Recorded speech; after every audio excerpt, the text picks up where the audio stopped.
ಅಕ್ರಮ ಗಾಂಜಾ ಸಾರಾಯಿ ಮತ್ತು ಮಟ್ಕಾ ಮಾಡುವವರನ್ನ ಪತ್ತೆ ಹಚ್ಚಿ ಅವರ ಮೇಲೆ ಸೂಕ್ತ ಕ್ರಮ ಕೈಗೊಳ್ಳಲಾಗುತ್ತಿದೆ ಎಂದು ಧಾರವಾಡ ಜಿಲ್ಲಾ ಎಸ್ಪಿ ಗೋಪಾಲ್ ಬ್ಯಾಕೋಡ್ ಹೇಳಿದರು.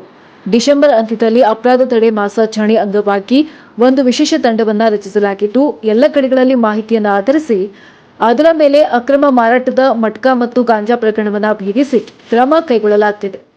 ಇನ್ನು ಇಲ್ಲಿಯವರೆಗೆ ಮಟ್ಕಾ ಸಂಬಂಧಿಸಿದಂತೆ 26 ಪ್ರಕರಣವನ್ನು ದಾಖಲಿಸಿದ್ದು, ಅಕ್ರಮ ಸಾರಾಯಿ ಪ್ರಕರಣಕ್ಕೆ ಸಂಬಂಧಿಸಿದಂತೆ ಡ್ರಗ್ಸ್ ಸಂಬಂಧಿಸಿದಂತೆ ಪ್ರಕರಣವನ್ನು ದಾಖಲಿಸಿದ್ದೇವೆ. ಜಿಲ್ಲೆಯಲ್ಲಿ ಯಾವುದೇ ರೀತಿ ಕಾನೂನು ಅಕ್ರಮ ಕಂಡುಬಂದಲ್ಲಿ ತಕ್ಷಣ ಅದರ ವಿರುದ್ಧ ಕ್ರಮ ಕೈಗೊಳ್ಳಲಾಗುವುದೆಂದು ಧಾರವಾಡ ಜಿಲ್ಲಾ ಎಸ್ಪಿ ಗೋಪಾಲ್ ಬ್ಯಾಕೋಡ್ ಹೇಳಿದರು.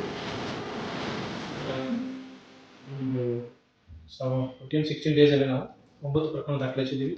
ಹಾಗೆ ಈ ಅಕ್ರಮ ಸರಾಯಿ ಸಂಬಂಧಪಟ್ಟಂಗೆ 11 ಪ್ರಕರಣ ದಾಖಲಿಸಿದ್ದೀವಿ. ಹಾಗೆ ಈ ಡ್ರಗ್ಸ್ ಸಂಬಂಧಪಟ್ಟಂಗೆ ಗಾಂಜಾ ಸಂಬಂಧಪಟ್ಟಂಗೆ ಎಸ್ಪೆಷಲಿ ಅದರಲ್ಲಿ 3 ಪ್ರಕರಣ. ಸಾರ್ವಜನಿಕರಲ್ಲಿ ಒಂದು ನಾವು ಅವೇರ್ನೆಸ್ ಮಾಡ್ತಾ ಇದ್ದೀವಿ, ಸ್ಕೂಲ್ ವಿಸಿಟ್ ಮಾಡ್ತಾ ಇದ್ದೀವಿ. ಇನ್ನೂ ಹೇಳ್ತಾ ಇದ್ದೀವಿ, ಸಾರ್ವಜನಿಕರು ಯಾವುದೇ ರೀತಿ ಇಲ್ಲಿಗಲ್ ಆಕ್ಟಿವಿಟೀಸ್ ಬಗ್ಗೆ ಮಾಹಿತಿ ಬಂದರೆ ನೇರವಾಗಿ ನಮ್ಮ ಕಂಟ್ರೋಲ್ ರೂಮ್ ಇರ್ಬೋದು, ನನಗೆ ಫೋನ್ ಮಾಡಿ ಸಹಿತ ನಾವು ಕ್ರಮ ಕೈಗೊಳ್ತೀವಿ. ದಯವಿಟ್ಟು ನಮ್ಗೆ ಯಾವ್ದಾದ್ರು ಮಾಹಿತಿ ಇದ್ದರೆ ಇಮಿಡಿಯೇಟ್ ನಮಗೆ ಗಮನ ತಗೊಂಡು.